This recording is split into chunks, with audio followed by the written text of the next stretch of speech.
we're going to do this, but we're going to do it our way. You bought a robot baby?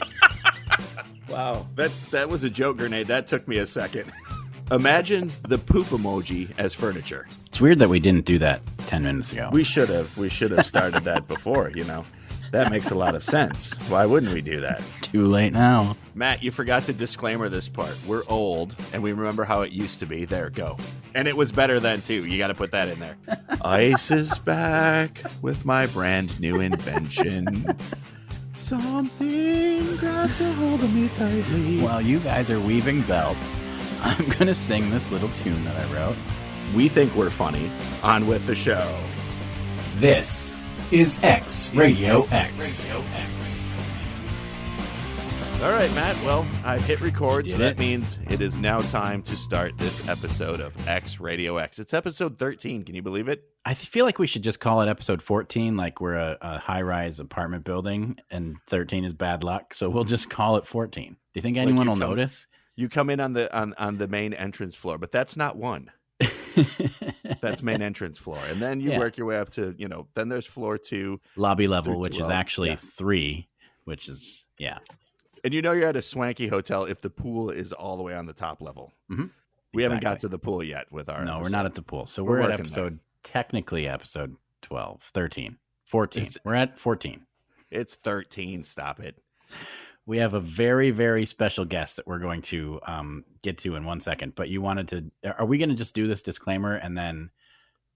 Do you want me to try? Do you want me to try to do it live? Because I pre-recorded it because I don't think I can pull it off live. I was just thinking we would pause and then I would stick it in. That's what she said, and then. And here we go. And then we would move on. Okay, so here we go.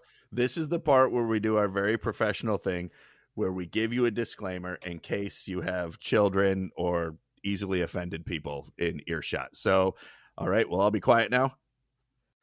Let me tell you something, listeners. We've got the whole world right now listening to this here podcast. We've got men, women, boys, girls, sisters, brothers, people we like and people we tolerate. And sometimes, just sometimes, we let a bad word slip through. We try to corral those words with a vicious arm bar or submit them with a figure 4 leg lock. That's right. So here we go, everybody. Let's get ready to rumble with Matt and Jace right here on X Radio X. Yeah, brother. All right, Matt, there's your edit point. Now you can stick it in what I gave you earlier. Now I feel bad about the "that's what she said" line. All right. So back to being professionals again, and not 12-year-old boys. So we do have a very special guest today.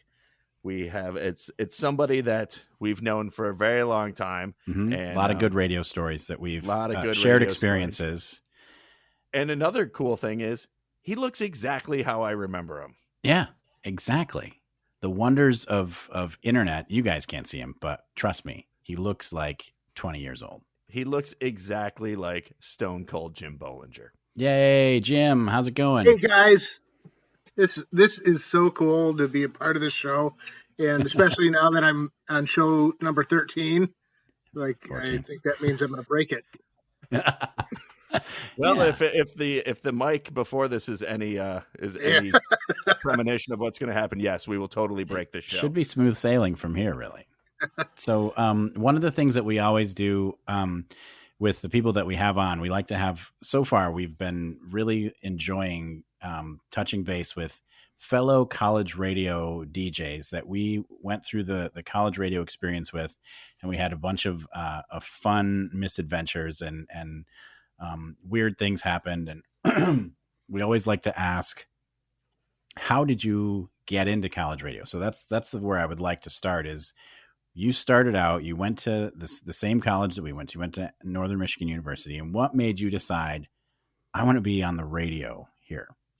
So I grew up a radio geek. Like I'd fall asleep with my Walkman listening to AM or FM radio in the Chicago market. And Jim, we were kindred spirits. That's almost exactly like what I told Matt how I got started in radio. Yeah. Just, like to be on the radio, you got to be a radio geek, and especially to be on it for any sort of time. So I grew up a radio geek, and the summer before college, I interned at a radio station that I eventually went to work for, and like I had a blast, and I wanted like I knew actually before that I wanted to at least try and do radio for a career. So my plan was to get a degree in something else and play radio in college, and then hopefully get a job somewhere, and then never have to use my degree. So The smart way. so That's the smart way to do it. Yeah. so I wanted to either do accounting or sports medicine, and there's a couple other things. And Northern offered all the programs that I wanted to go into. Plus, they had a campus radio station. I remember it was in May of 1995. My dad and I drove up to Marquette, and I met. Like I signed up. I was so excited to sign up for an air shift. I think Steve Kirtley was the program director. I remember I met Jonathan Brown that day. Oh, wow. Like there's Yeah. people I forgot who else was there, but I remember signing up to be a DJ, and it was like I was so geeked about it. And I remember it was August 25th, which was a Saturday before classes started. Was the first time I got to train in with Mark, the conservative guy, and that was the first time I ever cracked a mic on a radio, and it was a big day for me. And then, Nice. like as you guys know, Yeah. radio is like a drug addiction. You can't give it up. Like as many times as I've Nope. tried Right. to over the.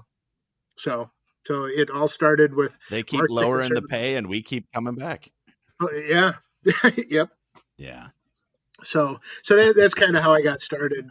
And radio, like it was kind of fun preparing to be on this podcast with you guys.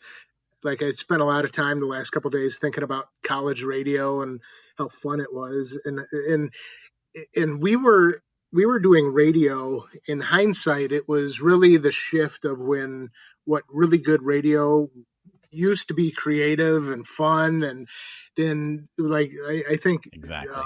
deregulation happened in 1996, and we saw like I remember when Radio X had carts and all that stuff. Then we got the 360 machine and kind of went digital, and I'm sure it's all Right. computerized now. And we when we 100%. Well, 99%.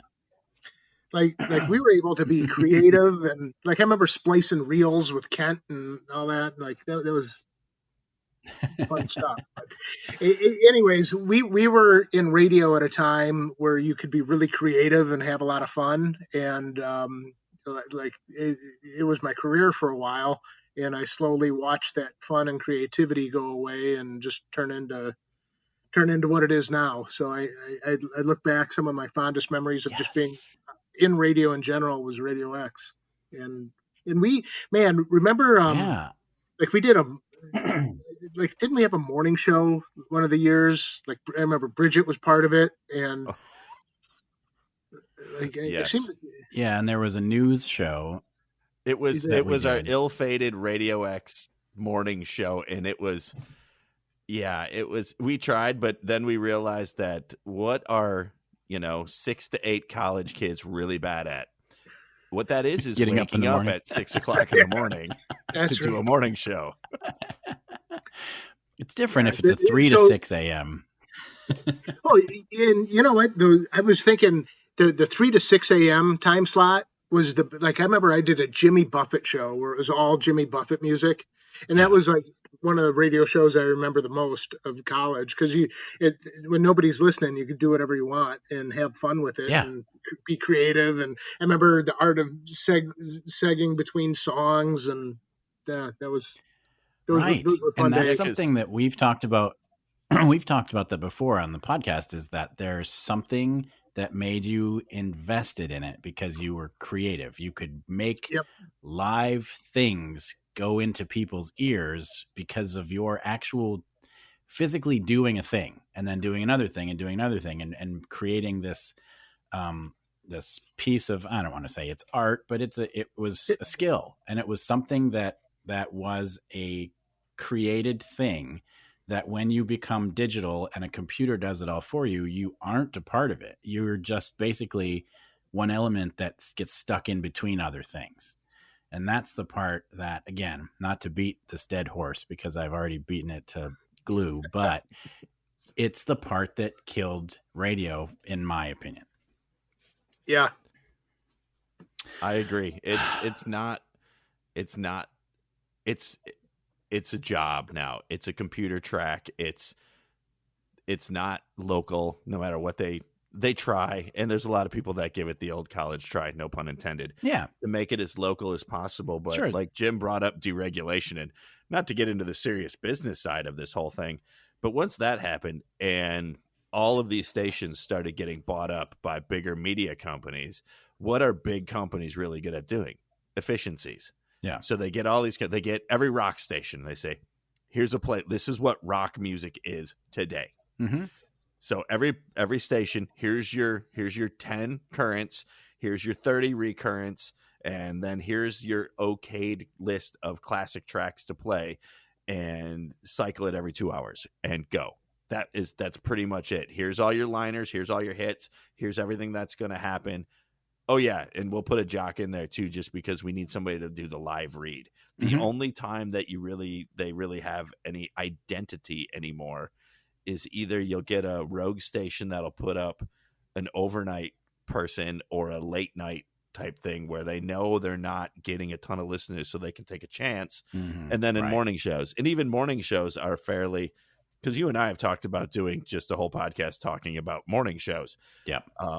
But morning shows are even fairly cookie cutter anymore. If it's a rock station, it's dick and fart jokes.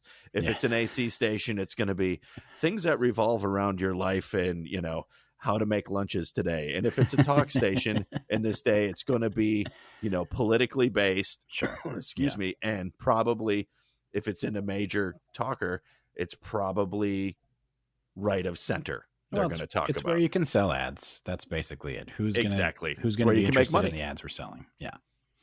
So now that we've totally crapped on the thing that we all wanted to do in love, and still, arguably do, if somebody offered me, a job and said, we'll give you creative control and here's your part-time shift. Yeah. Even if it was a stupid hours, I'd be hard pressed not to do it. Well, the creative control, that's the thing. Yep. That's the element that will not usually be offered. It's, hey, babysit this computer for me. But it's not, hey, you can do whatever you want for the 6 hours that you're on the air. Yeah. Any music in any order, just get the legal ID and then the rest is yours. That would be the dream, really. Do they still do transmitter readings? There's nobody there, Jim. There's no. I don't know if I've been at a radio station where I've seen a transmitter log in this century. I mean, I can only speak for. So, the college radio station. We've been to WUPX a couple of times since we left. That's right, you guys. I remember you were there last year. Yeah. Yep. There's nobody there. There's nobody. We actually studio. ushered in COVID. That's what we like to tell everybody. Yeah, it followed right behind us. But that's the thing. I don't think that they have to take transmitter readings because they couldn't stay in operation. They're playing music without a physical body in that room. So I don't know how they would get around the needing to take transmitter readings every so often when there's literally no one there for a full day at least. Like it's just computer now. They have the ability to have live, but they just don't do it. Yeah, I think they have. When we were there, she said they have. It's not nearly like it was. Like they do not staff 24/7. They have staff. They have live programming, but it's not. It's the outlier. It's not the norm. At least that's what I remember. If somebody, working for WPX now wants to send us some hate mail and say, hey, listen up, asses. Of course we have live programming. I would love that. I'd love to be wrong. Yeah. Tell me I'm wrong. But when we were there on a Saturday, which was a pretty hopping time when we worked there was always somebody there, especially on Saturdays. Once you got into the evenings, I was never there in the day on Saturdays because I had, a job that paid money. And, but there was, anywhere from, 2 to 6, 8 people sometimes, depending who would just drop by the station to say hi. Yeah. It was locked up tight. Yeah, locked up tight. Yeah. It was kind of disheartening, but yet it was also super awesome to do it. So if you are listening, current Xers, we appreciate it. We're not crapping all over you. It's not Please let you. us do it It's, again.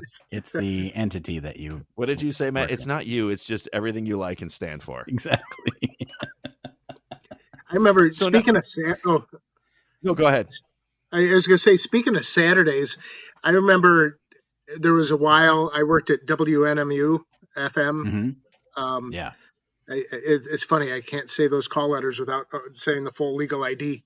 So when I worked there, I did it was called Listener's Choice Jazz on Saturday night, and it was at same. Ooh. It was the same time you guys were on with the All Request Saturday night show at WUPX.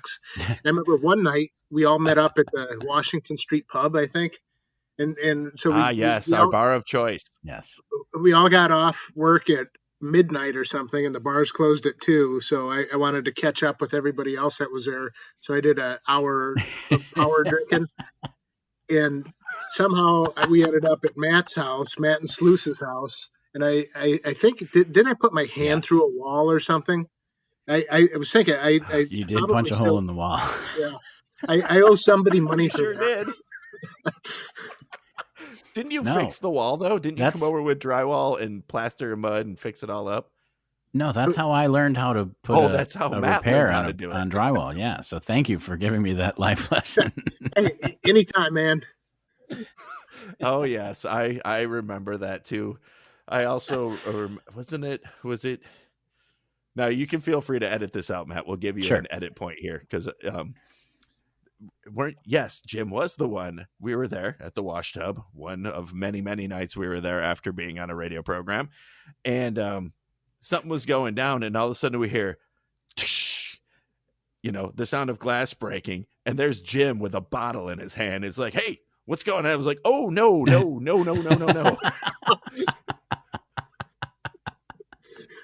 He was ready to throw down. Yeah, well, Jim was down, man. You know, he was ride or die. He was there. So those were the days. Yeah. Jim, tell me about your radio name. How did you come up with your college radio name? Because Jace was telling me a part of the story that I forgot until he mentioned it. But tell me the story. I think I got the story right, so I will let you tell the story, and then I will tell you what I told Matt, and you can correct me. Yeah. Well, maybe I'll steal your story because it's probably better than what I remember. Well, I had planned on using my real name, because I wanted, somebody knew me, they hear me, and it was because of the prison. I remember, oh yeah, was it Steve Kirtley or whoever the program director was at the time? Oh yeah, you got to use a fake name. So Jim Bollinger was a pitcher for the Cubs. And that's okay. That was not my story at all. What's your story? No, because your full DJ name.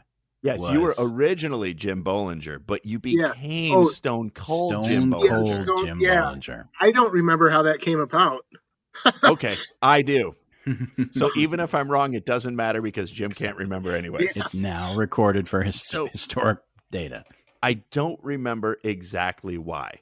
But this was during the time where the whole, I want to say it was the WCW versus the WWE or F. I don't remember if it was E or F at the time. And there was the NWO. And it was all that stuff was going on in the world of wrestling. And we did this thing at the radio station. I don't remember why. Because we were all sitting around goofing off, being ridiculous. Because, instead of we were putting Bromer on everything, we decided to give ourselves a wrestling name. Yes. So we came up with, and for a period of time, I went by Hollywood Ace because there was Hollywood Hulk Hogan, and I was always a Hulk Hogan guy. And then there was Stone Cold Jim Bollinger. Which stuck, which we still called you Stone Cold forever. And then that was just your name after that to us. And then there was, this is the one that Matt and I were laughing about, was Brutus the Barber Biff Cake. I wonder if Biff would even remember that. He'd be like, what I hope Biff and Bonnie are listening because they'll get a kick out of that. But I know there were other ones. I just can't remember. But those are the three that stuck out to me because, your name, you just became Stone Cold Jim Bollinger to us. That was it forever and ever after that. I forgot about Hollywood Ace. Yeah. Nobody forgets about Hollywood Ace. At their own peril. Yeah, that's right. Oh, But So yeah, that's what you went by. You went by Stone Cold Jim Bollinger, and I remember I used the theme music. Was it Rainbow? I switched oh, off. Stone Cold. Yeah, I used to play that, and then somebody gave me a CD with wrestler intro music, and I had Stone Cold on there also.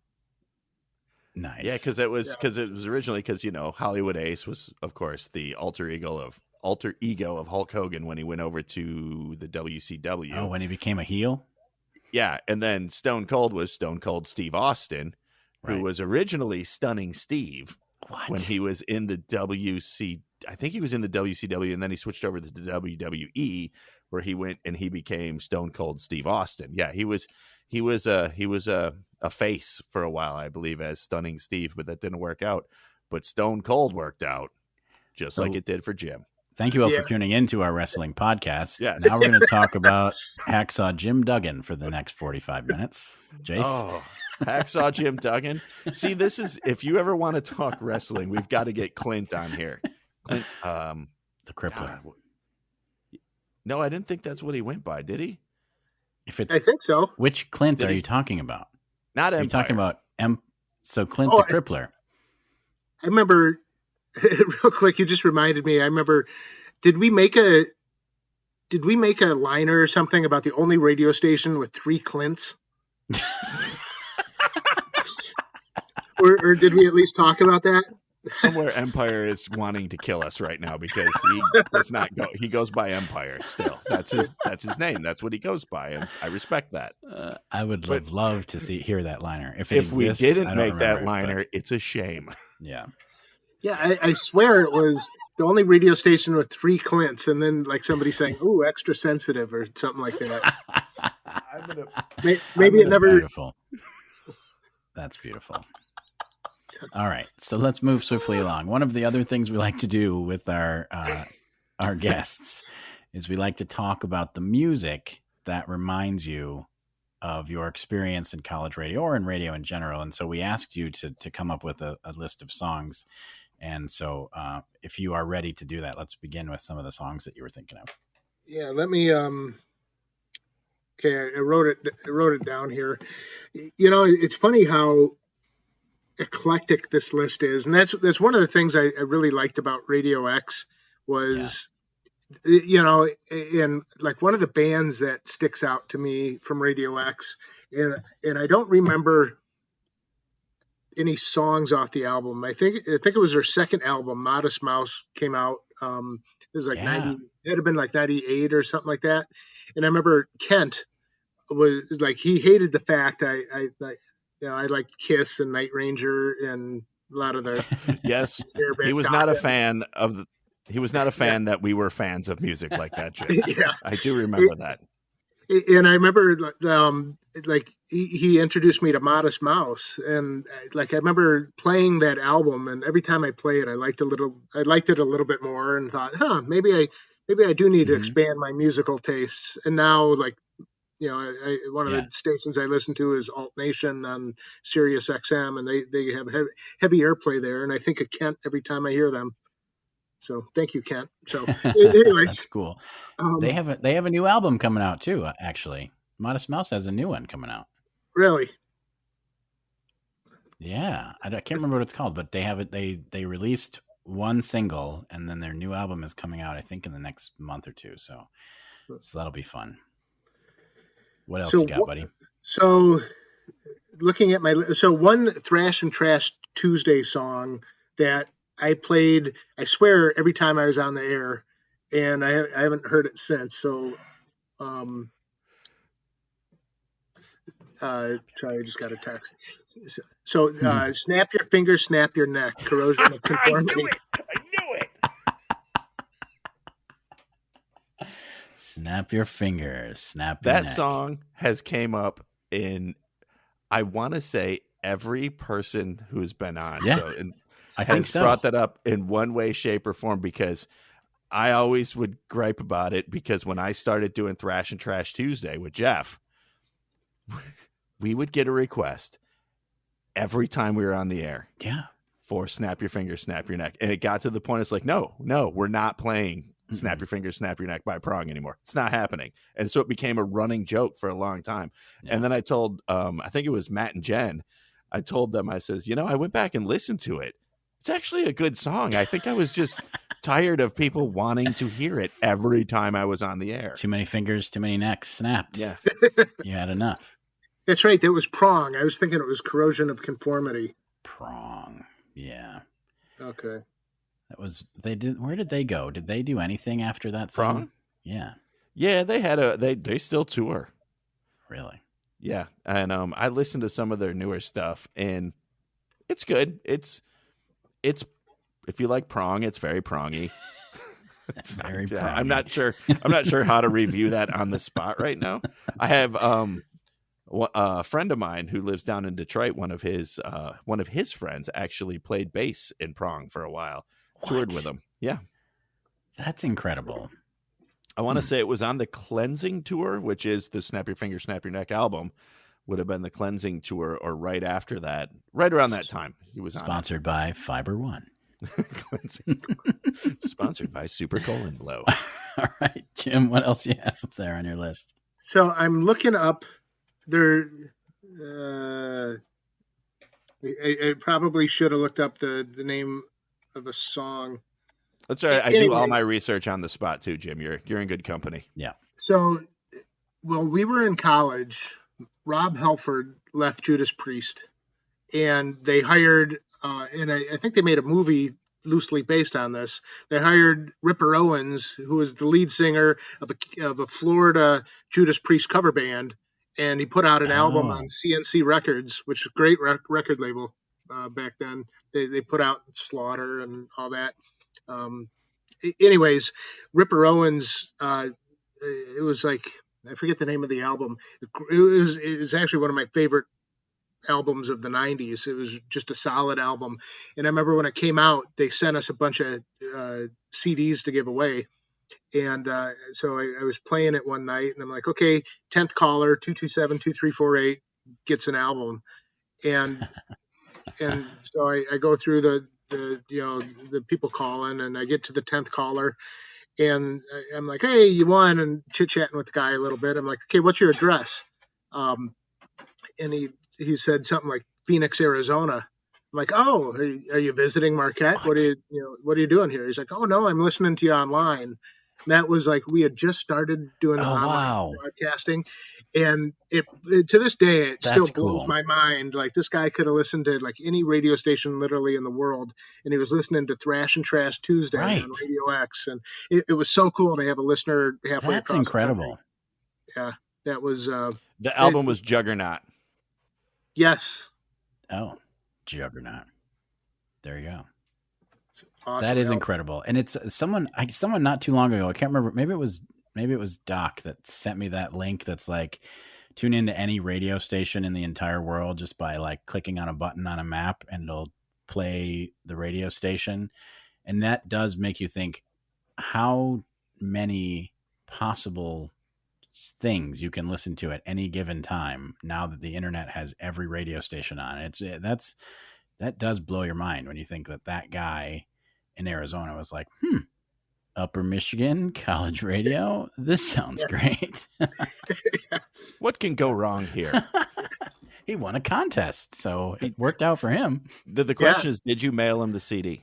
Oh yeah, I paid for it out of my own pocket. Nice. Well, you think kind I of remember had to that at that point, because that would have been at a time when you had to pay for long distance. So that dude paid to call you. Exactly. Yeah. That's true. I just think it's cool that you remember the number. Like I do too. 227-2348. Yeah. It's ingrained in my head. Yep. Exactly. We said it so much. I remember that one and my home phone number growing up. I couldn't tell you. I actually have a home phone here because I have kids without cell phones at the house, but which is also an anomaly in this day and age, I'm told. But yeah, I couldn't tell you the home phone number I have here. If you put a gun to my head, wouldn't come out. You don't know your actual home phone number? No. Well, how many times do you call yourself? Never. Right, that's fair. Still kind of strange. Well, it is a little strange, but I mean, Do you know your home phone number? You don't have to give it out on airs. I don't have one. You don't have one? No. Oh. Just cell phone. Oh, I'm sorry. You're such a technologically advanced person. Yeah, we don't have a landline either, Jace. Yeah. You're living in the 80s. Exactly. I've been accused of that for many, many years, Jim. All right, Jim, you got any more on your list? Yeah. How about a Jimmy Buffett song? Boat drinks. Yes. If it's boat, yep. So, Jace, did you ever go to the Northwoods Supper Club for 25 Taco Tuesday? Taco, it was taco night, right? Yeah, taco night. Once, I think. Oh, you missed out on a grand social experiment.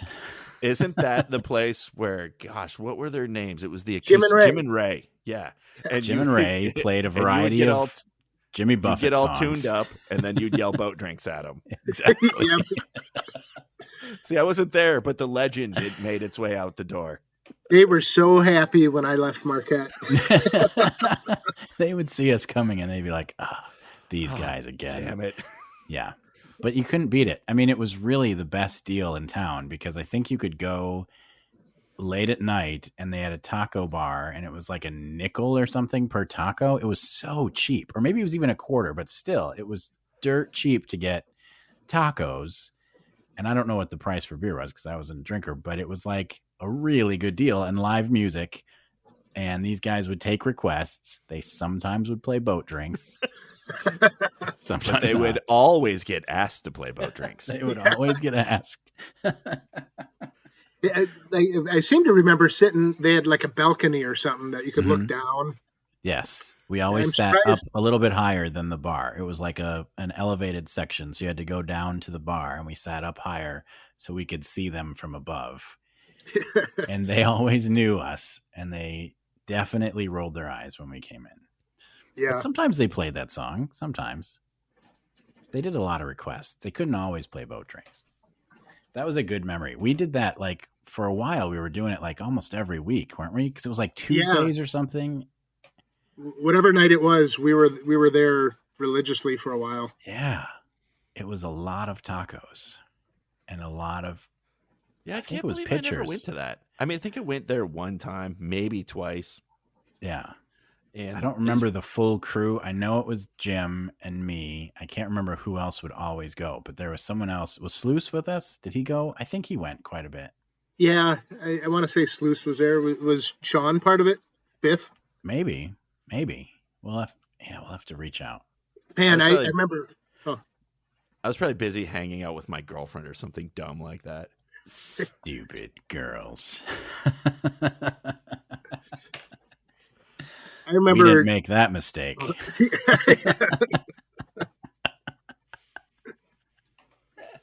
So what else you got, Jim? I have to include Everclear on this list. Not that we didn't play them a whole lot, I don't think. Maybe we did. But we remember, I think all three of us were in Portland for the National Association of College Broadcasters convention. I was there. Yes. No, that was Providence, and I was not Providence. It was not Providence.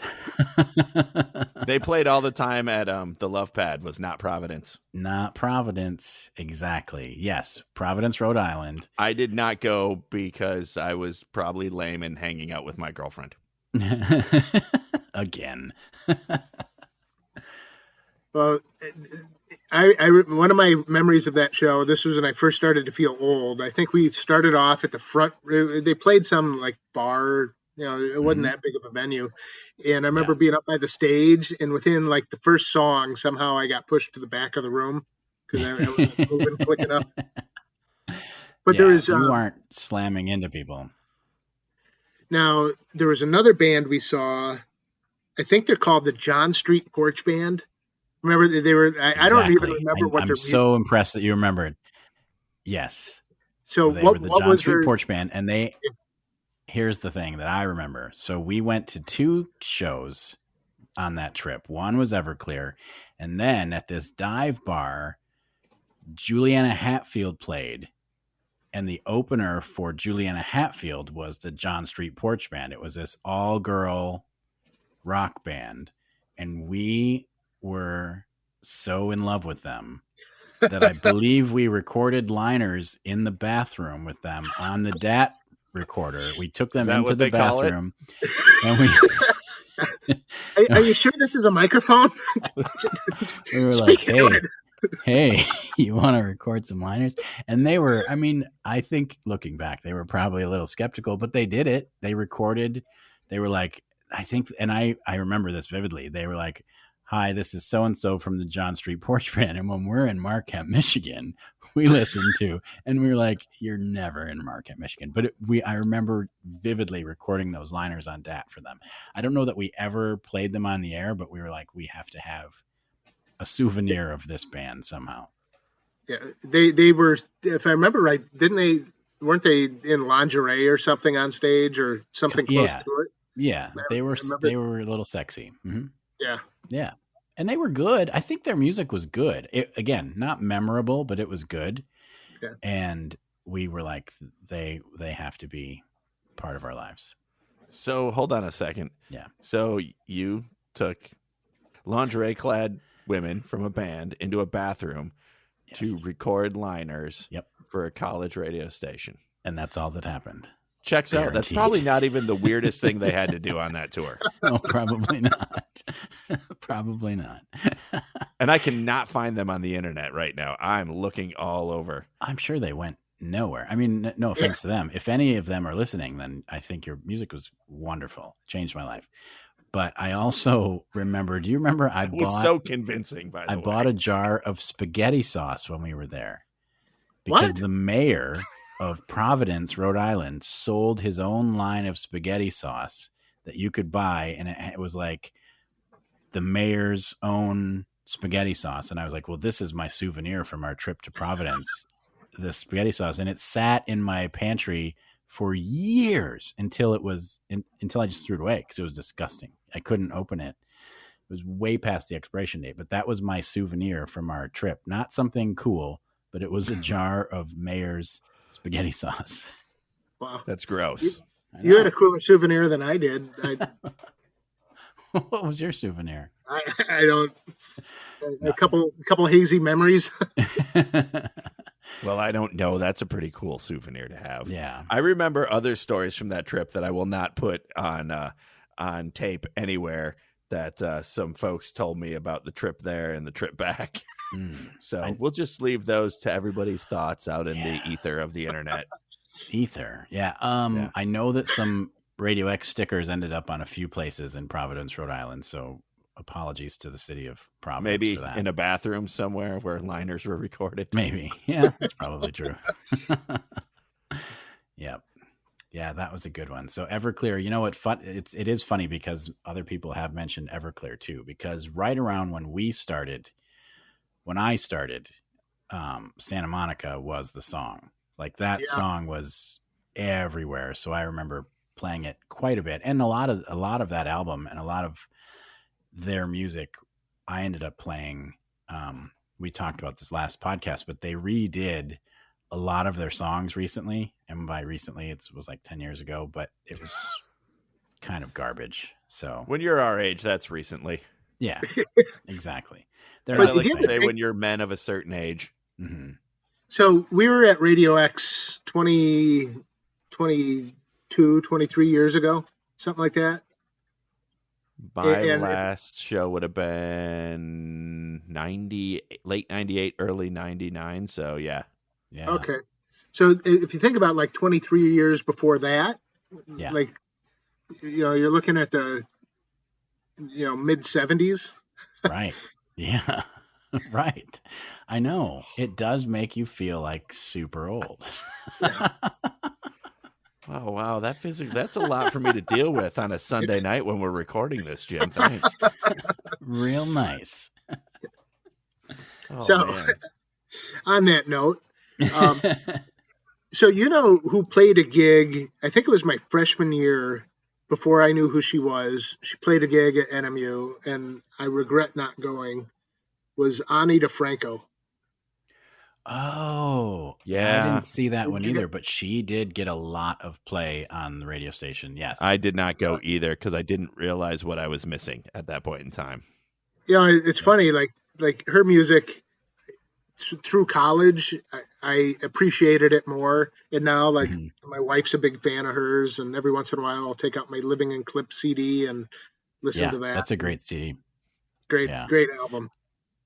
I did a this is a I have to say a quick Ani DeFranco story. There is a for a while I was working at a college in Flint, Michigan, and they did these colloquiums. They would do like a literature colloquium, and they decided to do a music one. And so I was gonna host the music colloquium, and I did this big thing about an Ani DeFranco song. I talked about other music too, but I did a big presentation about this Ani DeFranco song that I can't remember which one I used, but I finished with a flourish, and I was thinking everyone was going to say, "Wow, that changed my life," and it was just crickets and dead silence. And I was like the youngest one in that group. It was like 25-year-old me with like 40, 50, 60-year-old tenured professors. So I was like, I'm ready to be washed in the glow of your appreciation. And they were just like, And then after the colloquium, I was kind of disappointed because I felt like I was really thinking I would be, carried off on their shoulders, and I wasn't. One of the professors came up to me and said, "Hey, you did a good job." And then for my birthday, she gave me an Indigo Girls CD. She was like, "Because you liked that Ani DeFranco, I think you'll like this." So she was like Amazon before Amazon was a thing. Yeah, I guess so. Since you liked Ani DeFranco, you might like this band too. Yeah. I mean, the thread that ties them together is thanks for being stereotypical. Exactly. It is a pretty bad stereotype, but never going to turn down a free CD. You may also enjoy Melissa Etheridge. If you would like further CDs, please come to my window. Exactly. So we've talked a bit of music, Jim, but there's some other things we wanted to get to too, but I would be remiss if I didn't mention that one of the biggest concerts of that point in my life that I went to was me and you, Empire, Jeff, Dr. Rock, and Slick Rick, and I think Empire's girlfriend at the time. I don't really remember that part. And we went and saw Kiss on New Year's Eve. The original members, not fake Kiss or Las Vegas act Kiss. The real members of Kiss at the Palace of Auburn Hills, which now Totally both of those things don't even exist anymore. The real Kiss or the Palace of Auburn Hills. It's gone too. Wow. That and it's funny. I bought tickets for that concert. Like there's a cap. I think the most you could buy is 12 tickets or something like that. And I thought Kiss in Detroit, New Year's Eve. Like I'm gonna buy as many tickets as I can, and we'll sell some that'll pay for the gas down there and all that. And if you remember, the Palace was like half filled, like nobody was there. Like that part I didn't remember. I just remember us in the nosebleeds. Yeah, I ate. So you didn't sell your tickets? No, I lost a lot of money. That's when I learned that I was never going to be a ticket scalper. So I do remember you trying to sell tickets out in front of the Palace, though. That I do remember. Oh wow! Yeah, unsuccessfully. But that was a great concert. It was. I also remember Jim sleeping at my house that night, I did not realize Jim was allergic to cats, and I had a long-haired cat at my house. Jim, he's like, I have to leave because I can't really breathe. It was great, Jay. Thanks a lot. Oh my gosh! Go. And he drove home to Chicago that night. You tried to kill Jim. I did. I tried to kill Jim with my cat. That's horrible. That was also the infamous trip where Jeff coined the Jason's gave up on life clothes because I wore sweatpants on the drive down. It was like I'm wearing sweatpants. The heater broke in my car, so Jeff and I had to buy like those those hand warmer things. You break them and put them in your gloves. So we bought them and we like put them in our shoes, and put them in our gloves. And I think I was sitting on them. Oh man, good time. That was because I do remember Jim buying a bunch of tickets, and I remember him taking a bath on them too. I paid for mine though, just so everybody knows. I paid for mine. Everybody else, Jim's still looking for and you. at that point, I think those were like, this would have been what, 90, 98, I think it was. Yeah, Psycho Circus tour. Yep, the Psycho Circus tour in '98 and on New Year's Eve, and that was the most expensive concert ticket I had ever bought it up to that point in time. It was even Really? more expensive than when I went and seen Pink Floyd. Really? Yeah. Wow. And this is, So a college kid who made just above minimum wage at Avis Rent-A-Car. Right. Exactly. I forgot you worked at the airport. Yep. Mm-hmm. Yeah. Indeed. So what's So- what's as an adult, what's the most that you guys have ever spent on concert tickets? Oh Lord. Boy, I've spent a lot.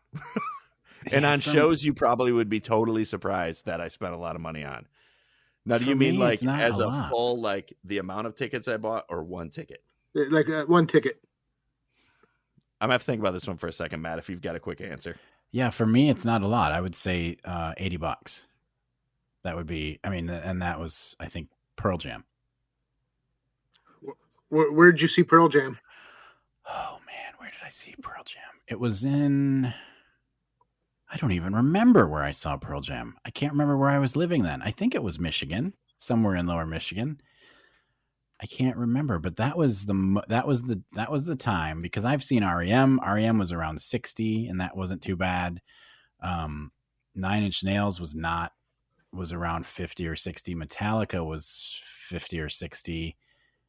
Pearl Jam was later than that. Like, I was older, and I think it had to have been somewhere like in the Detroit area, but it was like around $80. And I thought, wow, tickets are crazy these days. And after that, I really haven't. If a concert is more than around 50, 60, I'm like, I'll just buy the DVD later or something. Like, because even when I lived in Las Vegas and we would see the Killers, like we saw the Killers a lot, and their tickets were like $40. And They've become one of my favorite bands, by the way. I love them. I've probably seen them the most, because when they were in Vegas, they would play like 2 or 3 shows in a weekend, and I would go to 2 of them. Like, I remember seeing them back-to-back days one time, because I was just like, well, yeah, I'm going to go to both shows. Why wouldn't we? And we went and saw them twice. And then we saw them once when we were in Michigan, and they were with Louis the 14th, which is a band that I wish did more, but they haven't done a lot. Weren't they with Kings of Leon?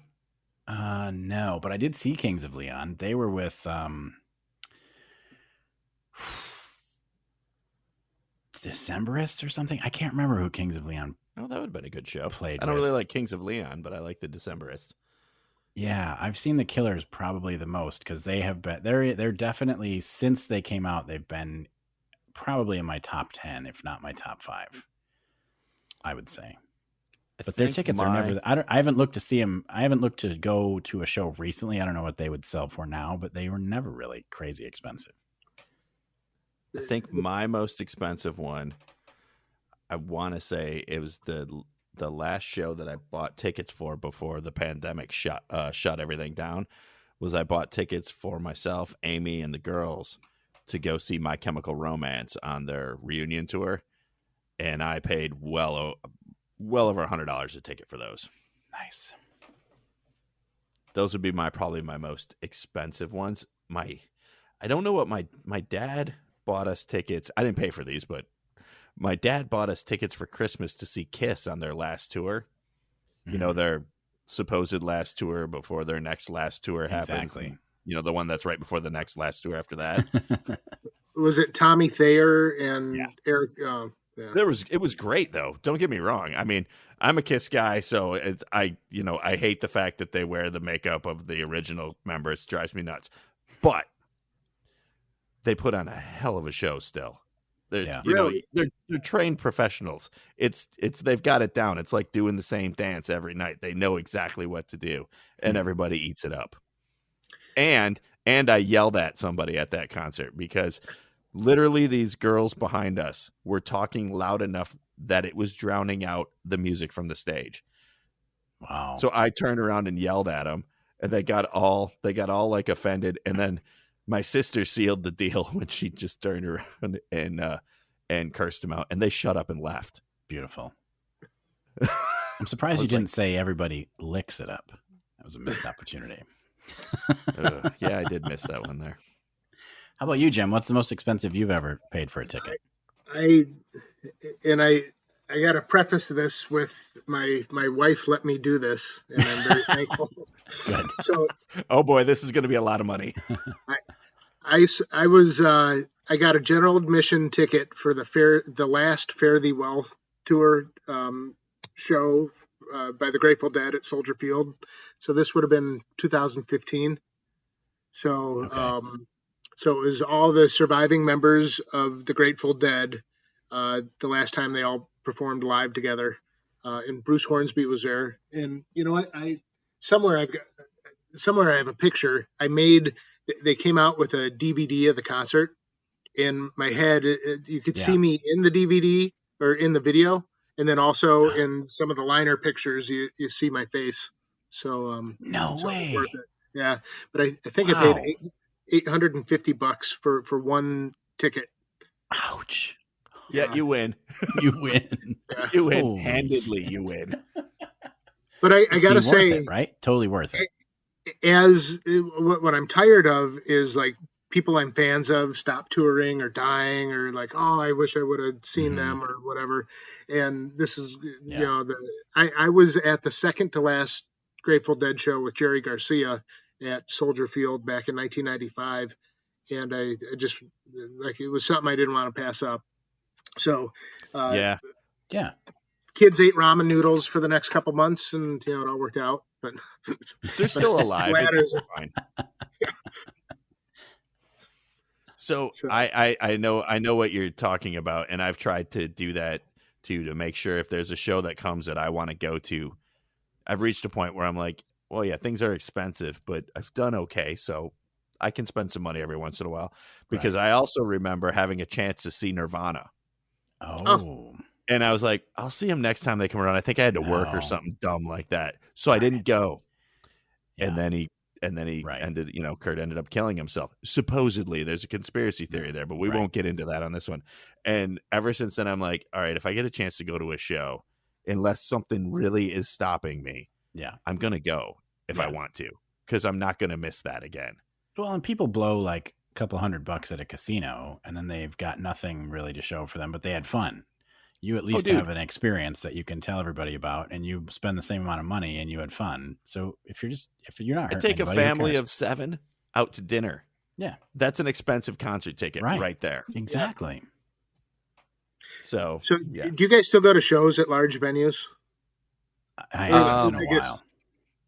I do. I like Killers are a great example. They play the United Center here in Chicago every Yeah. once in a while, and I just can't be around 40 or I don't even know how many thousands of people are there, like probably Right. 40,000 screaming loud. Like I'd like to go to the House of Blues. Yeah. Yeah, Yes, that's it's a like good venue. I saw Jimmy Buffett at the House of Blues a few years ago. It was like by luck I was able to get a ticket, and it was nice to see somebody that normally plays stadiums in a real small venue because you Yeah. just the older I get, I just don't like crowds of people, or I don't like people. Yeah, Well, Jim, that'll all change. Just wait till your kids get older, because that's why I started. I mean, I've always went to shows, and I get where you're going with because the people kind of bug me too. yeah. But as my stepdaughters got older, and then now I have a couple of my other kids. It's hard. They're all my kids. We'll just go with that. Now that my kids are getting older, I hate having to describe when you have a blended family. It's like, well, this happened here, and then this is here. And all my kids, anyways. Right. So the 2 older ones, we took them to shows all the time, and then now the next 2 are coming up to where they're going to want to go to shows, but the shows that they want to see are all major, Yeah. at major venues. So you pay to go see them, and I'm still on the hook for those, but I still find it fun. So it's a good time. I can't wait until my girls are old enough to have like a good taste in music, and we could go to a show that I'll enjoy. I hope That's the one part you can't guarantee is the good taste part. Oh, I yeah. try. I My try to my shove oldest, it in their ears, but they don't always take it. I don't know where my daughter got her JoJo Siwa fix, but that's who she wants to go see at concert. No, Oh, don't let that goodness. happen. Be Yeah. father of the year and don't let that happen. Yeah. There So, was we have there was a story. Hold on. Yeah, Oh go yeah, ahead. we'll get to this story. We can do this one at a different time. It's just expounding on a Chicago artist and how their daughter. It's like he's like, oh hey, I can get you tickets to see Taylor Swift, and like, you know Taylor Swift? He's like, yes, I know Taylor. Yes, I'm in. This is what I do for a living. But they didn't want to go with him. They're like, no, I'm not going with you, Dad. It's Oh, like, all right, fine. too much of a square. So that was not needed to be a part of this discussion. So I apologize for bringing that. It has nothing to do with any of us. So we just have two things that we have to get to. Two things that we have to talk about this episode, because it would be crazy for us to have Jim on and not discuss two of my favorite Jim stories. And the first one is definitely when we interviewed Tiffany from Tiffany Cam. And so, Jim, I don't know how much you remember of this, but for some reason, we had this. I mean, I wouldn't say she's a porn person. She was just she was person. like it's what's that website the kids use now where they do TikTok. Not the kids. No, if it's what I'm thinking of, it's the kids are not using this. OnlyFans. It's OnlyFans. That one. Yeah. I could say this because there's somebody I'm friends with in high school, and I'm friends with her on Instagram, and she has a OnlyCam thing. I'm like, oh, what's this? And I click on it. Wow. No. And you're like, oh no. Yeah, so she kind of was like the early. But yeah, so she was the early version, a pioneer of. She was a pioneer. She was an entrepreneur and a pioneer of internet. I don't know what she's doing now. I hope she made a lot of money. Yeah, but retired comfortably. Did you and I, like, was this Radio X News the show? Is that what that was? So. It was.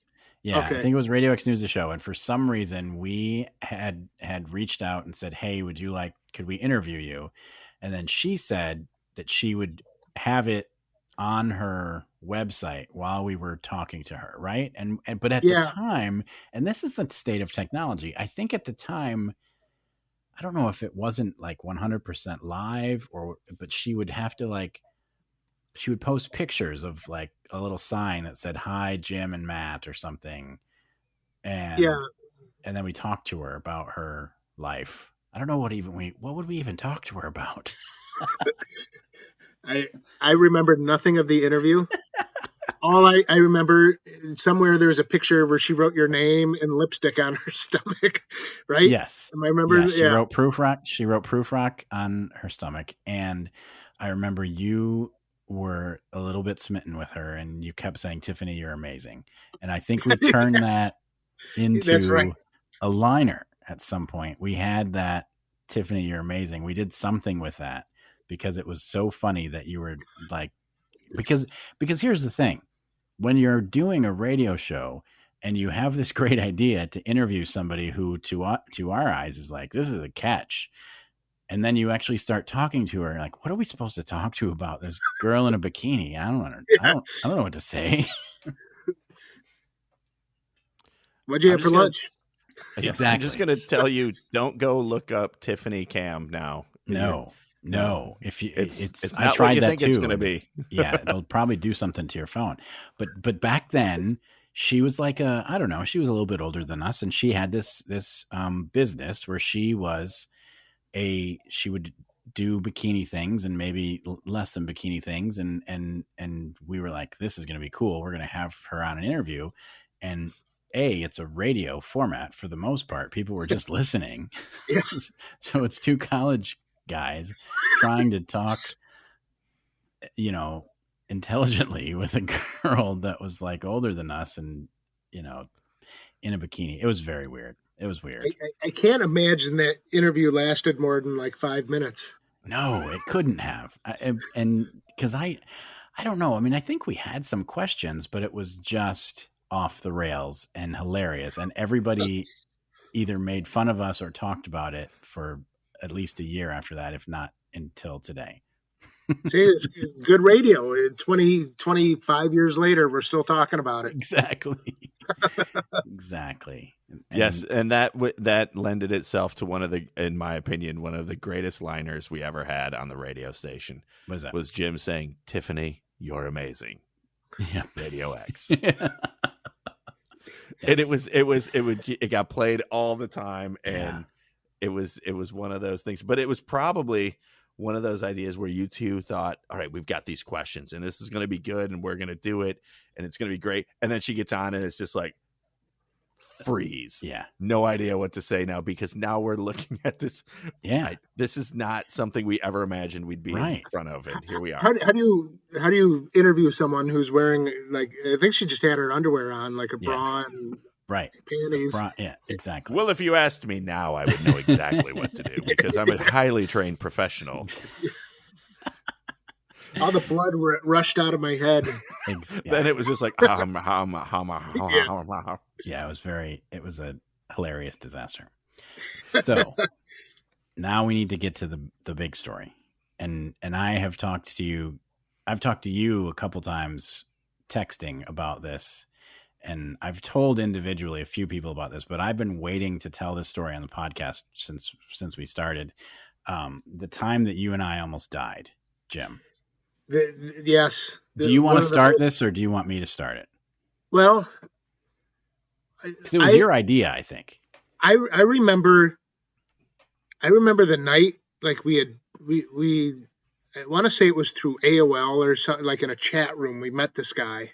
Yeah, and I you remember had somehow found him. And I remember. Thank God you didn't end up on To Catch a Predator. That's all I'm saying. It could have happened. But don't spoil the ending, because we got to build this tension. No, yeah. So we met. It was, and Jace, I think you were part of this. It was the night. It was the anniversary of the Edmund Fitzgerald wreck, and I remember. It was like an identical storm came through, and I remember like earlier that night going down to, they call it Lower Harbor. Is that where the ore dock is? Yeah. Yeah. So I remember going down and like watching the storm come in, and it was the same conditions from 25 years earlier when the Edmund Fitzgerald had sunk, and it like that was a big deal. And right. I don't know why I remember the weather that night, but then and I think we were talking about it UFOs. Comes into play.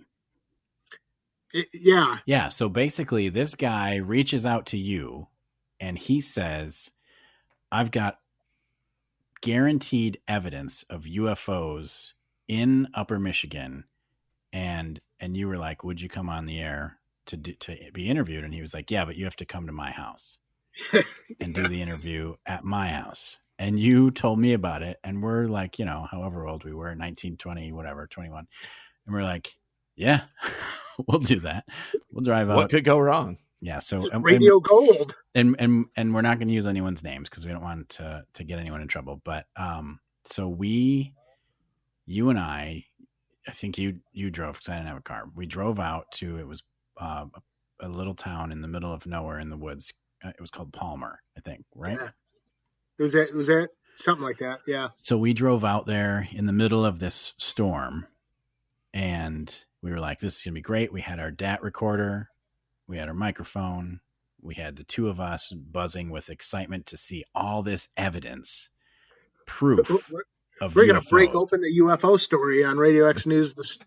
Yeah, we will win a Pulitzer for this groundbreaking story of UFOs in Upper Michigan. And so we were very excited. So we drove out. We go to this guy's house, and it was basically like a double wide, right, in the middle of the woods. Yeah. And we go in, he introduces himself, and the first thing I noticed is he's got a tape recorder around his neck. Do you remember that? Oh, I forgot about, yeah. Yep. And he says, "Well, do you mind if I record this too?" And we're like, "Yeah, that's fine." He's got a tape recorder around his neck, and then he's got a video camera that he points at us to video our interviewing him. So right away we're like, weird. Yep. And so we have our questions, and we pretty much, I don't know that you and I said a word once he started talking. Didn't he talk forever? He started off. Yeah, exactly. He talked forever. He started off by saying, well, you won't believe the evidence that I have. I have videos. I have video proof of UFOs that I'm going to share with you guys, and you guys it'll blow your mind what I'm about to show you. This is incredible. You'll understand that there are UFOs that visit, this area all the time. And so he's building up this excitement that we're like, I can't believe us two are getting this story. It's insane. We're going to be radio heroes. And we didn't ask a single question. He took over the entire conversation. But here's where it gets ugly. And Jim, jump in anytime. But Sure. he started to tell us that the nuts and bolts of his story is, I have been visited by UFOs. But the reason I have been visited by UFOs is because I have a lawsuit going, and the UFOs were sent by the government to discredit me in my lawsuit with the corporation that I used to work for. So the government thought it would be a great idea to have UFOs come visit me so that I seemed crazy and no one would believe me in my lawsuit. So I would be discredited. The lawsuit would be thrown out. No one would have to pay for all the wrongs that I went through. I can't even remember what the lawsuit originally was about, but it was aliens agreed to make me look crazy by flying around my neighborhood so that I could see them. This was the premise, right, Jim? That's basically. Yeah. Yep. And I was flabbergasted. Like, I don't know. And again, hadn't shown us a second of footage yet, but he was telling us the story, and he started to be very specific about who was involved. And this is where it got to be a problem. And this is where we realized we can't use any of this. So again, we're not going to use any names, but basically he started to implicate very prominent members of the community all over the university where we worked, the student president, I think at the time, or at least someone in the student organization, the student, what do you call it? ASNMU. Government. Thank you. The police department in both the Marquette area and in the area that he lived in. All of these pillars of the community basically were part of this grand conspiracy to contact aliens and say, hey, aliens, can you do us a solid and make this guy look like a crazy person? And the aliens were like, bleep, blorp. And that meant, yeah, sure, we're on it. And so they went and flew around, and he was like, I've been stopped by the cops, and I've seen them fly over when I was stopped, and they looked and they said, we didn't see anything. And they knew that they saw them because they sent them. And when you see this footage, you're going to see that I have proof of this. When you see this video that requires electricity to run my VCR, you are going to be flabbergasted when I turn on the electric powered VCR with my many videotapes. You will not believe what you're about to see in a lighted room that requires electricity. You're not going to believe it. And then the power goes out. Aliens. Had to be aliens. So here's Jim and I in the dark in a strange man's double wide trailer in the middle of the woods in a storm in our wet pants. And what were you thinking at that point, Jim? Like, I was wondering if we were going to make it home. Exactly. I was like, we probably will die here, and it'll be in the next few minutes. So I also have to point out, and this is the part of the story that's creepy and scary, but when we first walked in, his wife and kid were there, and he made sure he told them to leave the room and not come out while we were interviewed. He was like, you go into the back room and shut the door and don't come out. And we were like, well, it seems a little rude, but that's fine. So he has a wife and at least one kid, but they were in the back room for the whole time. So now we're like, well, what do we do? And we could kind of still see. It wasn't like pitch dark, but it was dark. And he was like, all right, well, the power I'm sure will go on, but let's just wait. I'll keep telling you my story. And, um, he continued to like regale us with all these specific people, chief of police, so-and-so. And he named the person, ASNMU president, and he named the person, and all these people that, like, I was thinking, because I'm a scared college kid, I'm thinking, okay, well, now we can't use any of this, right? Yeah. Isn't that what you were thinking? Like, Yeah. Like it's this is, yeah. It turned into like a UFO story, and then it was like he had a laundry list of people who was like we'd be sued if we aired any of yeah, this. exactly. So immediately we're like, okay, well, this is unusable. It doesn't matter that we're recording on our DAT that's battery powered. We can't air any of this interview. It's useless, but at least we get to see UFO footage. And then we're not getting to see the UFO footage. So you didn't get to see anything?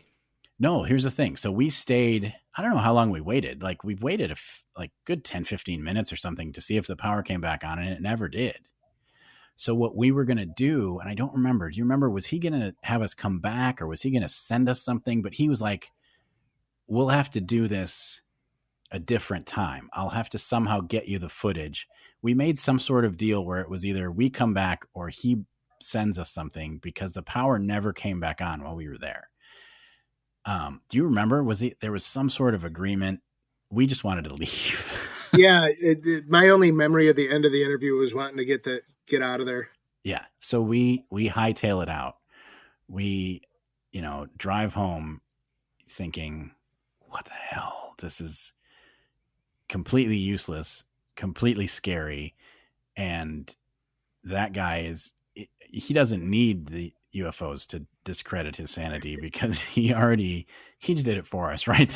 And like, there's something going on.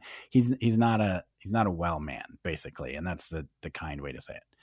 So, Jim, I'm going to let you tell the cut to however many years later part of the story. So we didn't use any of the footage. We didn't talk about it really. We just said, well, that was a wash. We never got the information. So tell the rest of the story. I forget why I had Googled him. So this was probably in about 2001 ish. I was working at a radio station. I was doing mornings. And I remember one day, I don't know if I had talked to you or why, but I basically Googled this guy, and he had gotten whatever township he lived in. There was a domestic call to his house, and I think, didn't he get shot to death by the police department? Yes, something like that.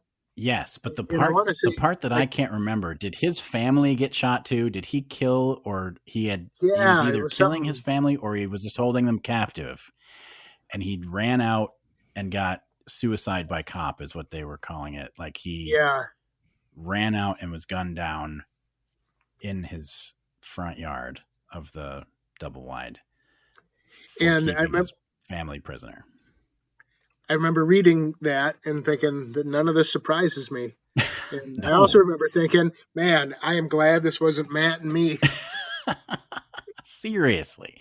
I mean, it's a horribly sad story, but when you think about the fact that you and I were in that building in the middle of the night in a storm with no electricity, and we managed to survive. Like, what? Imagine if we had called into question his credibility, if we had the point to ask anything, or if we had said, you know what, I think this is bullshit. He probably would have shot us. Like, I know that's really scary to think about, but we were just too dumbfounded to ask anything. We were just like, okay, we'll just be on our way now, sir. Thank you very much. And then we'd peel out of there. And then a few years later, he is a certified crazy. We're lucky to be alive, frankly. Yes, we are. Yeah. All for ratings on Radio X. Yeah, that we never used. Yeah, useless. So, but it makes for a great story. It's one of my favorite radio stories because it's perfect. It's framed in a dark and stormy night. It's got UFOs, it's got conspiracy, it's got creep factor up the yin yang, and then it has a twist. It has one of those Paul Harvey, and now you know the rest of the story kind of endings. Like, it is incredible that happened. I wonder if one of his recording devices was somehow had a remote control to his power in his, cut the power. Oh, I can't show you the video. I Isn't really that think, crazy? and I think I can't show you the video. I think we talked about that on the way back home. We were kind of thinking he totally did that on purpose. Like, he must have turned off his family was in the back room by the circuit box, and that's why everything went dead, because he couldn't show us any of the footage. And I don't know, part of me is curious if that ever existed, if there was ever footage, you know? I remember, like, one of my first thoughts when I saw he died, after realizing how close we had come to dying, was like, he videotaped everything. He had all this crap. I wonder what happened to that. Right. We're on one of his videos. Yeah. Like, when they investigated that death, they went through his house. They found a bunch of videos. Some might have had UFO stuff on it, but some of them had you and me sitting on his couch with our little DAT recorder. It's scary. Someday we're going to be watching like Cold Case Files or something. Yes. Hey, I know when Jim goes to run for mayor of where he's living, all of a sudden a videotape will surface of you and him sitting on a couch answering, listening to a guy talk about UFOs and be like, Jim, crazy or right? Some are saying he was the only sane one. Speaking of blackmail footage, and not to get off the subject, but sure. We all tried to do things, to improve listenership of the radio station, get the radio station out there. I remember my freshman year, TV6 was doing a story on underage drinking in the dorms. And I thought, this could be a great way. I'm gonna plug my radio show. And I remember the Sarah Walker was the girl's name, and she promised us that school's never gonna know who you guys are or anything like that. And we're gonna blur out your faces and stuff. And I remember, like, they interviewed me about drinking, and then I talked about my radio show. None of that made the newscast. But me drinking did, and like within minutes of it airing, it was probably the next morning after it aired, I got called into the dean's office, and President Vandement was pretty upset at us. It wasn't the smartest thing I'd ever done. And that was just the beginning, right? And again, you didn't get any actual radio plug for it. Yeah, they edited all that out, which was a waste of my time. So total waste. But yeah, Matt and I almost died. And then we never talked about strawberries and shit. Yeah, I was waiting. I was like, how long is it going to take him? You and Matt almost died the time Jace almost got fired by Jim. Exactly. That was Radio X News, the show too, right? I think it was. Yeah. Yes. It was, but it was Jace and I talking about some festival, wasn't it? No. I think it was afternoons, and this is why. I'm going to go through it and tell me if you remember it, Jim. Yeah. I feel like we're like, hey, Jim, remember this time? And then we tell Jim what happened, and he's like, sure. He's like, yep, I remember. Why not? I don't remember, so good. That's what it could be. So you know what? I'm going to let Jim tell this story, and then we can compare notes. I'd love your point of view. I remember it had been my junior year at the beginning of the school year, because I was station manager, right? Mm-hmm. And you were news director, right? Okay. And they had a health fair going on upstairs at the university center. And Jason, the good reporter he is, went up there, checked it out, and came back to give an update on it. And he's so he comes back down, pot up the mic, and we start talking. And he's like, telling about the health fair, and like they have healthy food and strawberries and shit. And as soon as he said shit, both our eyes got real big with dead silence. And it was like, what do we do? And I don't remember if I played a CD or like we did something. And then I like off air, we're like, okay, maybe nobody heard it.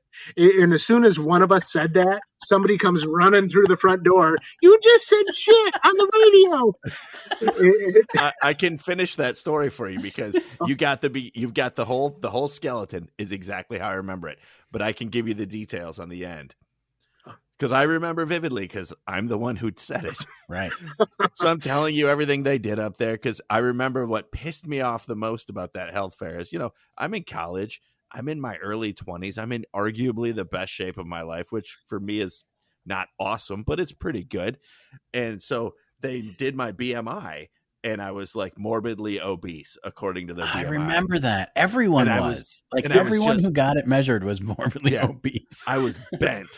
So I went around the rest of it and they had a big part of it was healthy foods because when you're living in the dorms, you don't even know what healthy food is. No.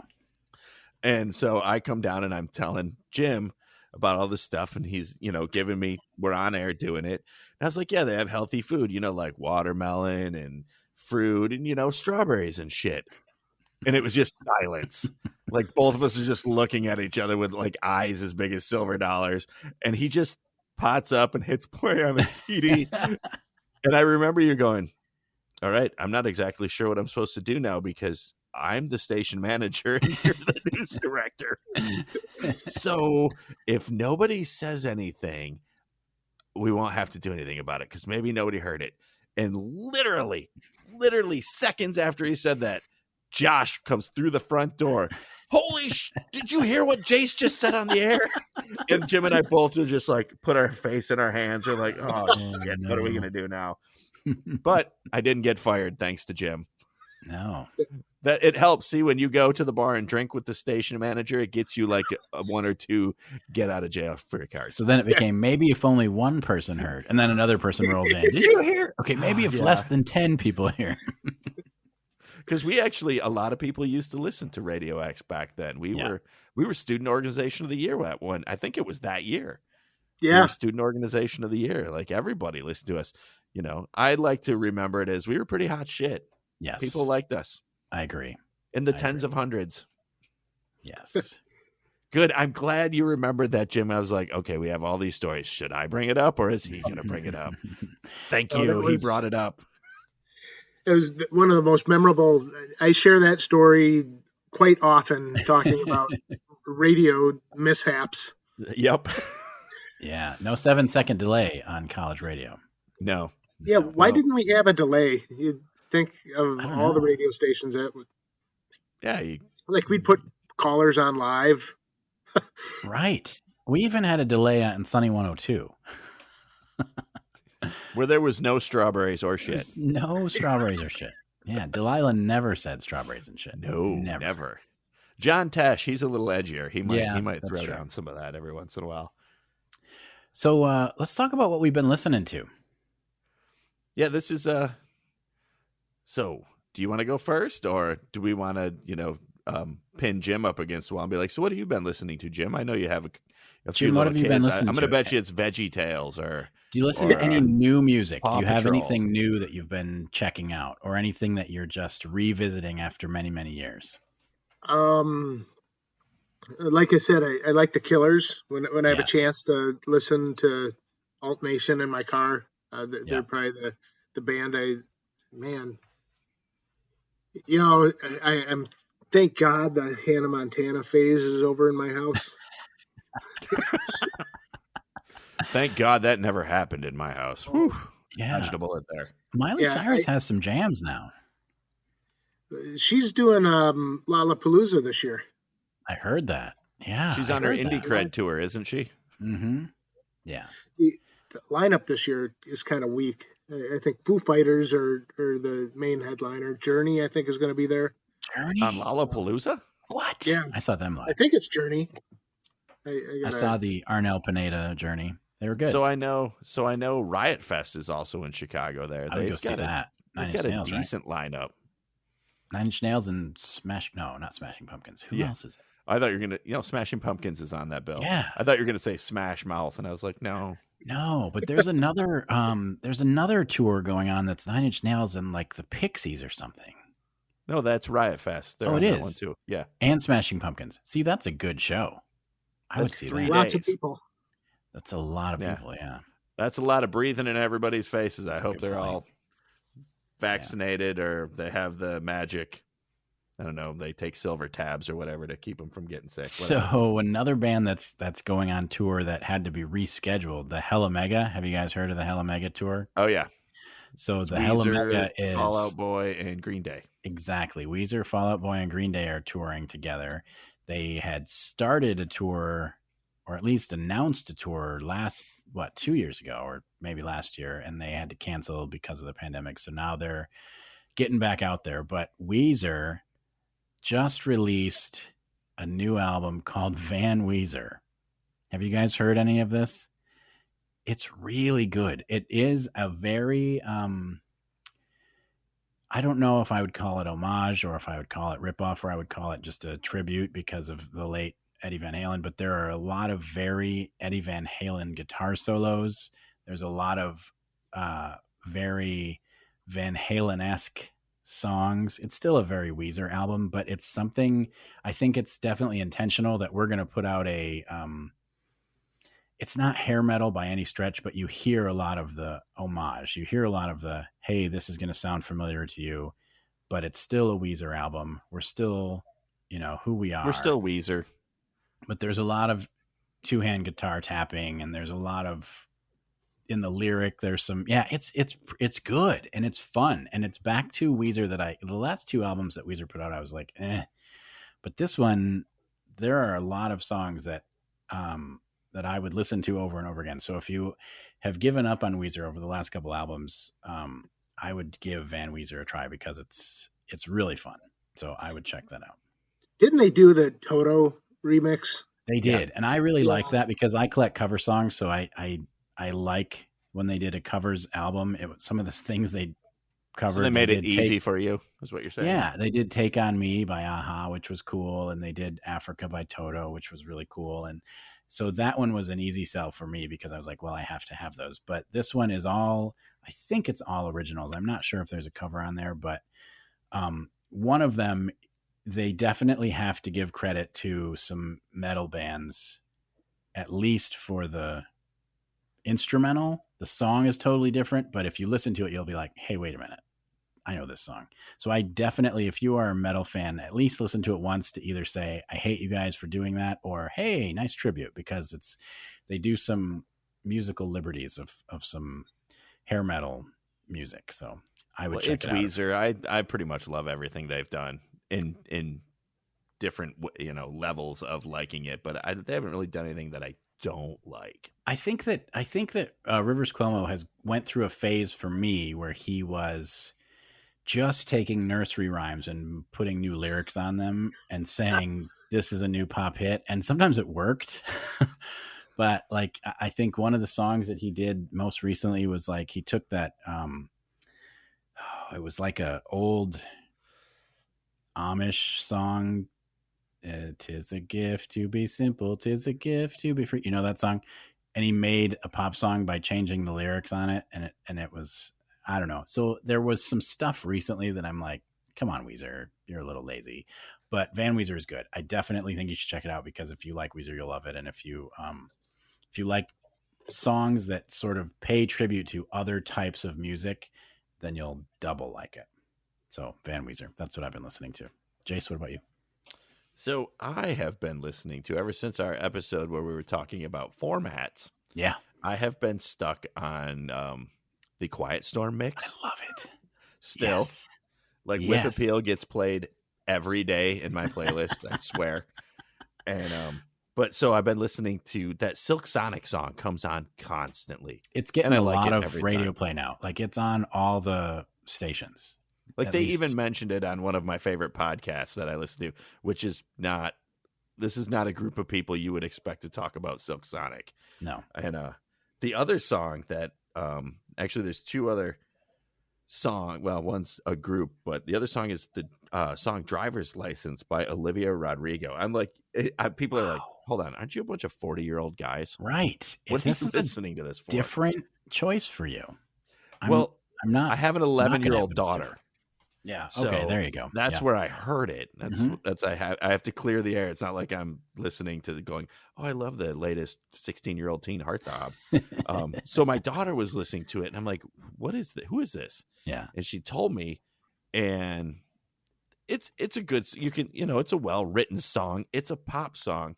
Right. But as we're entering summer, and I Hmm. can vaguely remember being that age, like the content and the way that the song comes across totally hits right in the feels of Sure. that feeling.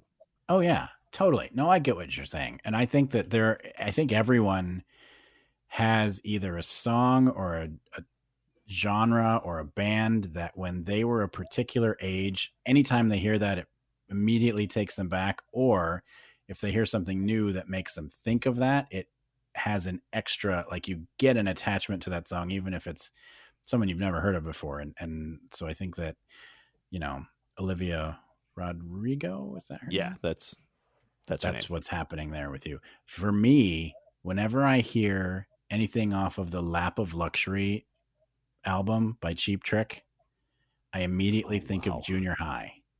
I don't know why. I don't know why, because I think it came out a little bit before my junior high years, but it was like their 80s. Because You Will Be Our Flame, Matt. That's why. I know. Yeah, The Flame. The that Flame. was huge. It was huge. It's a And huge. that, You guys go roller skating? yeah, back Yeah, then, of yeah. course. There's a big roller skating song. But Oh yeah. it also had their cover of Don't Be Cruel. And that Big might have time been my MTV hit. first cover. That might have been my first cover experience that made me start liking cover songs, because they did a really good job with it. What else was on there? Never Had a Lot to Lose was on that one. Wrong Side of Love. There were a bunch of, like, any of those songs, if I hear them by Cheap Trick, I'm like, oh, I'm sitting in junior high thinking about some girl, and I'm going to write a note to her and pass it to her friend and say, do you like me? Check this box. That's what I think of every time.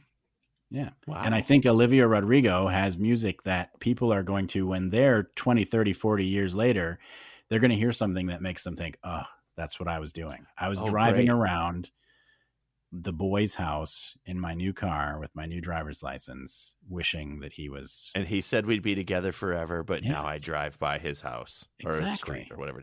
So when you said that, I was like, oh, great. So my daughter's listening to that. Now I got to wonder, who's the boy? Oh, busted. Yeah. Well, it's that time in their life. Woohoo. But the other stuff I've been listening to, and it's funny that this came up a couple episodes ago, and it actually came up last night again.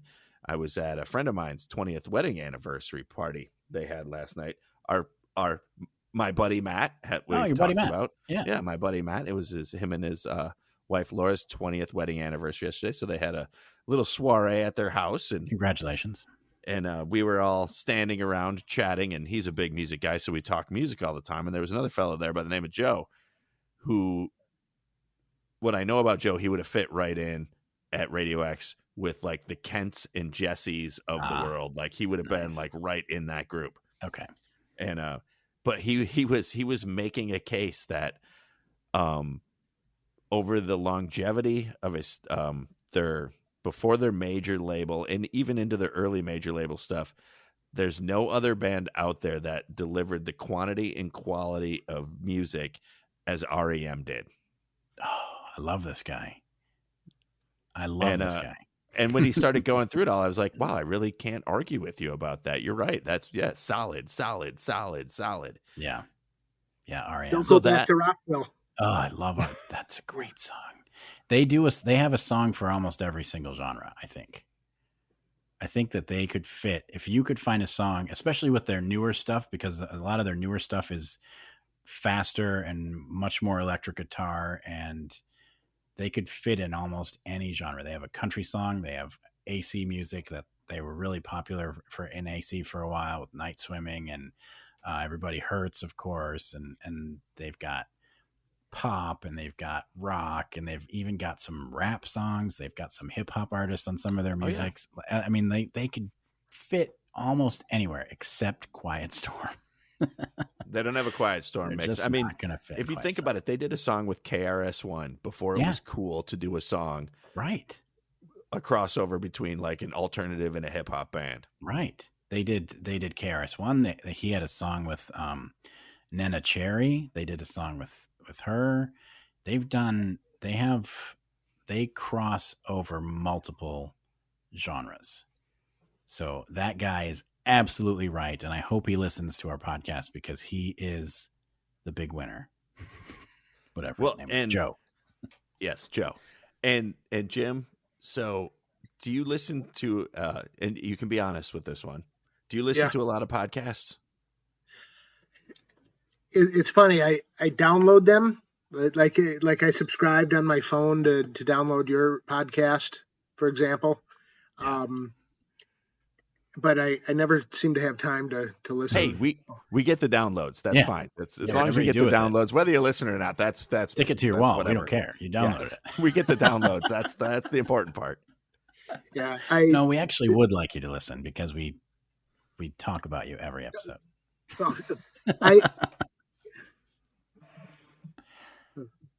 Sorry, my phone is blowing up now. Oh. Yep. So you guys are dads. Yep. I have no time. That's true. Yeah. If I had, I very like right now is an anomaly that I have a couple hours to chill. And I know we're super glad you had this anomaly, but so I'm the same though. Like I think we all kind of have to find time because like I listen to podcasts when I'm mowing lawn because that's uninterrupted me. Just the kids literally can't be near me because I would mow them over. So they have to be doing something else. And it's just time to just listen to podcasts. That's where I listen to like Playlist Wars. We've talked about that and a couple other podcasts that I've been listening to lately. It fits in the lawn mowing time frame because you get like an hour and a half and then you go back to your real life. Yeah. Cause what I was going to bring up is if you're listening to any podcast, there's a podcast that showed up from what Matt has been doing on Twitter, and it's called Next on Stage One. Yep. And it's a podcast about the adult industry, but not in the way you're thinking in Colorado. It's two former adult dancers, strippers, I guess you would say. Mm-hmm. And it's actually a fairly entertaining podcast and kind of informational into the world of that side of like the other side of the industry. Like it's work. Like everybody thinks it's this thing and it is that, but then there's the work side of it and like the owning a club and like dealing with dancers and entertainers and, you know, all of this stuff. And you're like, I don't know why, but it's fulfilling to hear the work side of that. So I just wanted to give them a shout out because I found their podcast oddly entertaining, and I don't mean that in a negative way. I mean that in a good way. No, and it's not like obscene.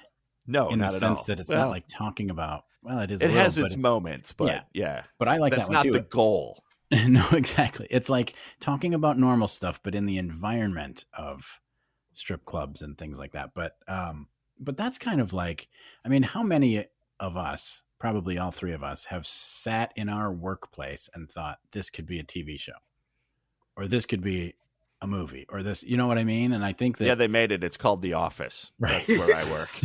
Yeah. But that's like, I think and that unfortunately it's cool. I'm Michael Scott most days. I think that it's cool that they took their workplace and I know that Pixie, she's worked in that industry for like 22 years or something. And I think that they took that workplace and they were like, there is so much gold to mine out of this environment and of this experience that we've both had that nobody knows about. You know what I mean? Nobody knows this part. They know the other part, but nobody knows the stuff that we have these unique experiences. So that's why I think it's fun, is because I will never have lived that Nope. Never. I mean, I certainly You have never the say body never. for it. Yeah, that would be the worst strip club ever if I was involved with it. There's a lid Now, for every pot, Chase. did you guys ever watch Cat House? No. I Is that caught a TV few show? episodes. I know exactly what you're talking about. Yeah, I thought that was a really good. It sounds like it was the brothel TV show version of this. Oh. Well, yeah, it was, but these two hosts, I think it's Pixie and Mr. J. Mr. J, I believe is, it's like that, but as in a show like Cat House, where they, it was a TV show, so they went right for the imagery, exactly what you think they're going to go for. That show is for titillation, pun intended.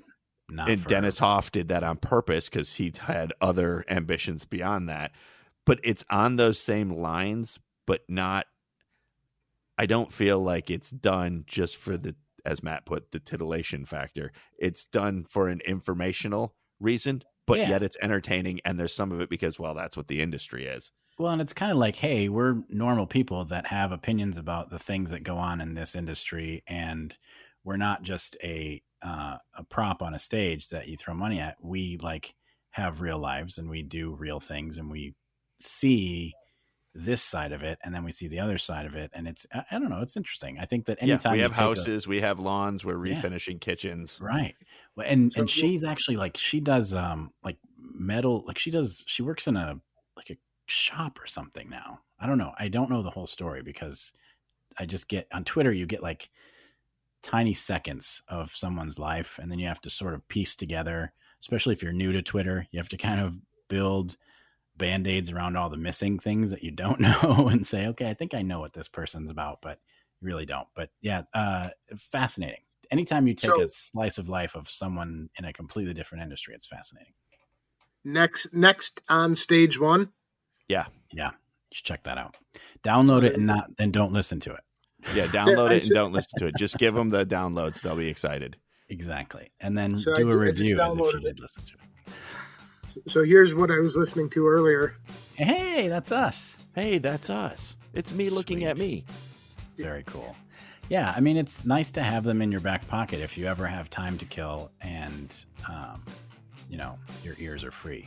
Doesn't always happen, but... All right, guys.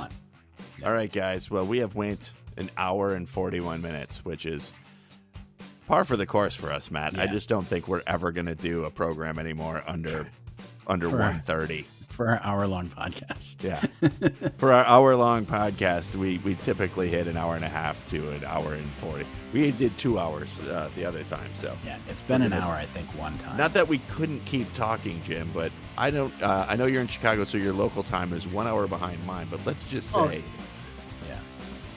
I got to be to work at 7 a.m. So, yep. So let's do a lyric. Can we think up a lyric really quick? I have nothing. I'm totally drawing a blank. What's your favorite song lyric, Jim? I gotta go where there ain't any snow. Where there ain't any blow. Because my fin sinks so low. Thanks, everybody. This has been X Radio X. Peace.